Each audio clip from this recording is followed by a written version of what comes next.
We also have some configuration over here on our client as well. This is that Windows 8.1 machine, my desktop, which I just want to show you here that I've made a couple of configurations on this machine to pull it back into the company network location. It's that 0net.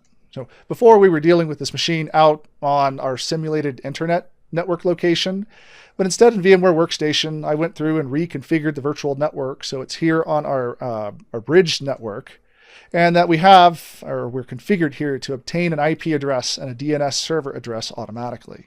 So this puts this machine in the proper location where we could then request a new DHCP address, depending on whether or not it passes that health test or not. But we got a couple things we have to do first, not the least of which is to enable the different features that make up the NAP client half of this relationship. One of the first things I want to do is open up GPEdit because we want to make sure on this client that we have the Security Center enabled, because it's the Security Center that will provide all the information up to the rest of the server infrastructure about the health of this client. That happens here under Computer Configuration, Administrative Templates here, then Windows Components, and Security Center right here. Now, in fact, I've already enabled it on this machine, but this should be enabled here so that you can turn on Security Center for this machine. And in fact, if I bring up in here a elevated command prompt, let's go through and refresh the policy on this machine so that this machine will end up getting the configuration that we just made. Oops, GP update/force. So with that refreshing now, let's go through the next step in this process, which is to enable the correct enforcement client, the NAP enforcement client on this machine as well. That is NAP cfg.msc, or effectively the NAP client configuration console. This console here provides a location for you to enable one of the variety of different enforcement clients that exist on a Windows machine or Windows 8 machine by default. I mentioned earlier that there are a variety of ways in which you can, or vectors in which you can manifest this enforcement. You can through Remote Desktop Gateway. If you have that health registration authority that we took a look at back in a previous module, you could do so via IPsec as well. If you wanted to do so via 802.10x or 802.1x, you could do so here with the EAP Quarantine Enforcement Client. This would allow you to protect yourself against unhealthy clients connecting up to some wireless infrastructure or wired infrastructure.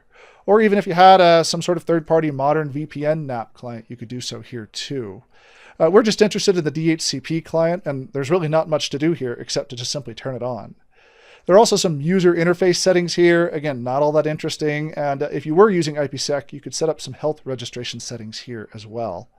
Now, we're not going to do that. We're just going to use the existing DHCP quarantine here. So again, it's a fairly simple configuration that we're doing.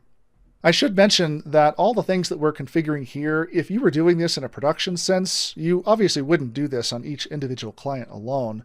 You'd do this most likely through group policy and deploy those settings out through some group policy object. We do have one final thing we need to do here, which is to enable the service on this machine for network access protection, which by default right here you can see is set up as a manual starting service. If we set this to automatic and then turn on the service, that should enable all the bits that are necessary for network access protection to function on this machine. With all this configured, we can now actually see the fruits of our labor, or exactly what happens if a person attempts to shut off the firewall on this computer. So let me actually just kind of show you here really quickly what we've done so far. We have an IP address currently from that machine. That's our NPS server. We're connected up here into company.pri. And this is actually pretty exciting what happens here. If you attempt to go to the firewall, right here for Windows Firewall, and we turn off the firewall, notice what happens very quickly. Once we turn off the firewall here, some very interesting things happen as far as the configuration of this computer. We very quickly are no longer allowed to actually connect up with the network that we're on. Now, there are a variety of other things that are going on in the background. There's the configuration of that DNS suffix. But for the most part, essentially, the removal of these firewall settings has now prevented this machine from connecting up to the rest of the network. And we have a limited connection here to the network, as you can see.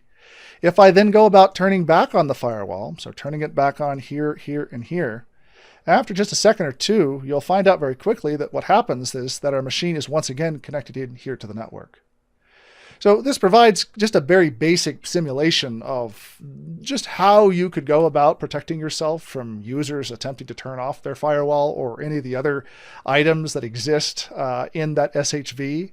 It should also maybe scare you just a bit about how quickly this can occur.